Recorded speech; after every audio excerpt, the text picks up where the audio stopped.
A note from the editor.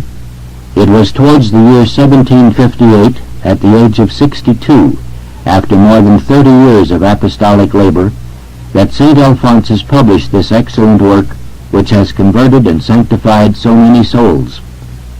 In the order of the ascetical works, the preparation for death is put, not without reason, in the first place. It is death that predominates in some way over our life on earth. It should also predominate over our thoughts and our whole conduct. Man, the Christian, begins to live well only when he prepares himself to die well. This method is precisely that which is followed in the exercises of spiritual retreats and of the missions during which we begin to meditate on the last things of man, in order to enter at first what we call the purgative way. This is also the order that our author has followed in the considerations that compose the present work. The author's protest.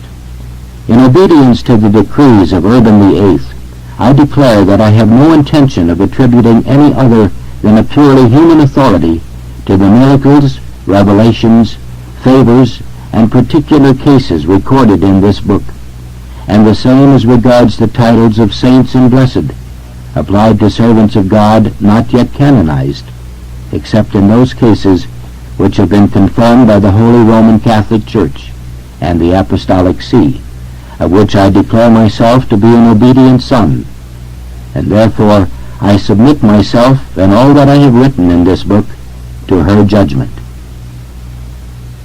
The aim of the work. Some persons ask me to write a book on the eternal maxims for the use of those who desire to establish themselves in virtue and to advance in the spiritual life. Others requested me to prepare a collection of matter for the sermons of the missions and of the spiritual exercises. Not to multiply books, labor, and expense, I resolved to compose the work in the present form, with the hope that it might answer both purposes. To render it useful as a book of meditations for seculars, I have divided the considerations into 3 points. Each point will serve for one meditation, and therefore I have annexed to each point affections and prayers.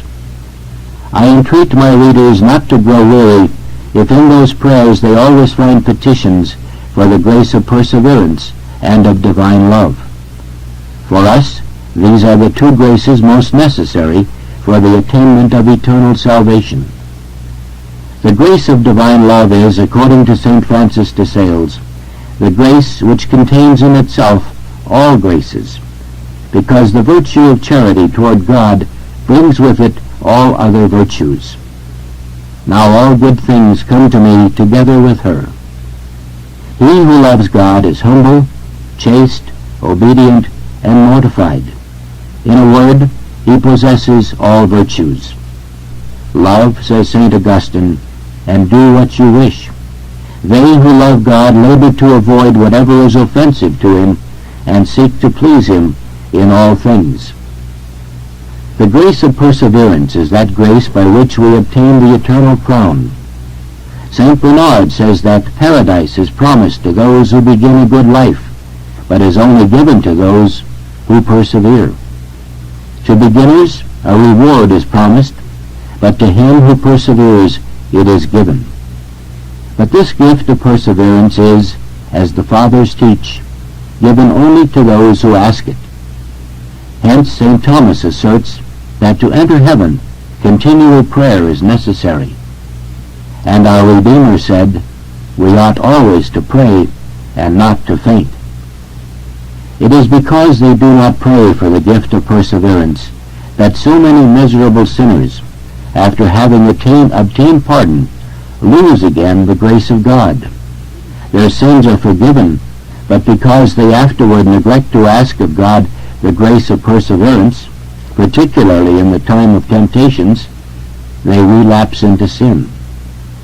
And although the grace of final perseverance is altogether gratuitous and cannot be merited by good works, still Suarez teaches that it can be infallibly obtained by prayer, and according to St. Augustine, it may be merited by humble supplication. This necessity of prayer I have demonstrated at length in another little work entitled The Great Means of Prayer. This book, though small, has cost me a great deal of labor. I consider it to be of extreme utility to all sorts of persons, and I unhesitatingly assert that among all spiritual treatises there is none, and there can be none, more necessary than that which treats on prayer as a means of obtaining eternal salvation. To render these considerations useful to preachers who have but few books or little time for reading, I have furnished these considerations with texts of Scripture and passages from the Fathers, which are short but strong and animated, as they ought to be in sermons. The 3 points of each consideration will supply matter for one sermon.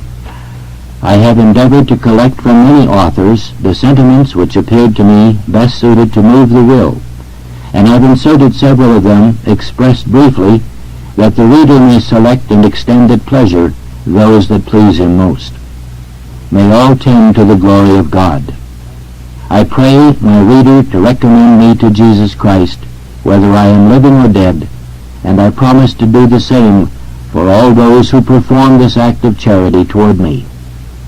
Live Jesus our love, and Mary our hope.